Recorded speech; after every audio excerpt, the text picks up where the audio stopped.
What would you say to kids in here, or kids that will be watching this later, or even our leaders, um, dealing with like, I don't know if I'm good enough to do this. I Yeah. don't know if I'm good enough to try this thing that I'm passionate about, but I'm really scared to do. Yeah. Yeah, I think first and foremost, like release any pressure from yourself. Most of us are never as good as what we need to be. That's just the truth. Like for me, a lot of people see me and they're like, "Yo, you're so dope at what you do," or like, "You killed that performance." Like a lot of you came up and were like, "Yo, you killed that performance, bro. That was so fire." Well, the truth is that we don't always feel like we're doing the best that we can. Yeah. But the first thing you got to understand is your feelings will lie to you, 100%. You may feel like you're not good enough, but somebody else sees you and they're like, that person's really cool. I like the way that he plays ball, right? Like he's a hooper. I like the type of swag that they have. That shirt is so cool. But you may look in the mirror and be like, I look ridiculous right now.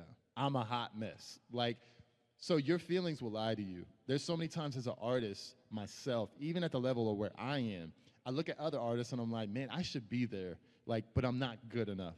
And then I'm reminded that comparison will kill your contentment. Comparison will destroy contentment. And so you have to be okay with where you are. But also just start.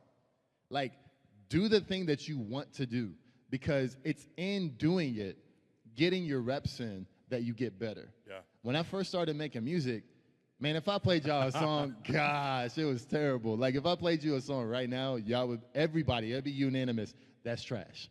Like, that was awful. But because I continue to press in and continue to do it and continue to sharpen my skills, now I'm at a place to where I'm confident anytime that I make a song. Yeah. You know what I mean? I'm developing that. So if you feel like, man, I want to be a gamer, but maybe you're trash at Fortnite, keep playing.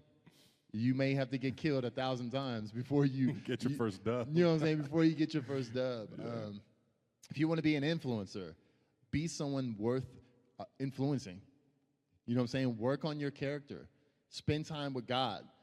Develop good character so that you have something that's worth imitating, right? If you want to be a content creator, film stuff. Get together with your friends and make a funny video.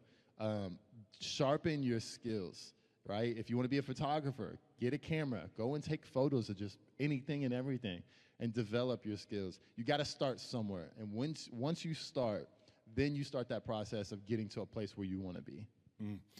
That's good. And what would you then say to the person watching or listening in this room right now that's like, I kind of see this talent I have. I don't know if I get the whole God thing. Like, is God really behind it? Like, is there a God that wants to use that? What would you say to that person? Yeah, I would say yes, he does. The short answer. Yeah, of course. Why wouldn't he? Right? Because our job as believers is to go out into this world and tell everybody about how good Jesus is. Right? Imagine how uncomfortable it may be for you to just walk up to a stranger and be like, hey, do you know Jesus? Right? That can be weird sometimes, right? Does anybody do that? No, probably not. Right? We got some people in here who do that, and they got a gift of boldness. But most of us, we missed that gift. We ain't got the boldness.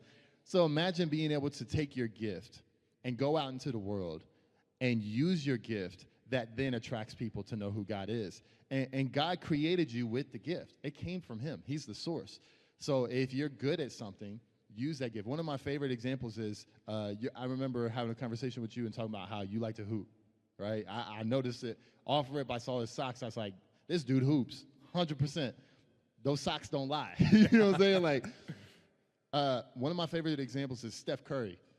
Steph Curry is somebody who uses his platform as one of the best basketball players in the world to point people back to God. And one of his signature like celebrations is when he points up to the sky, right? And when he points up, that's a representation of he's pointing up to God. He gives his honor and glory back to Jesus because of his faith. He shares that with the world. He doesn't have to get on camera every time and say, I'm a believer, I'm a Christian, you should follow God.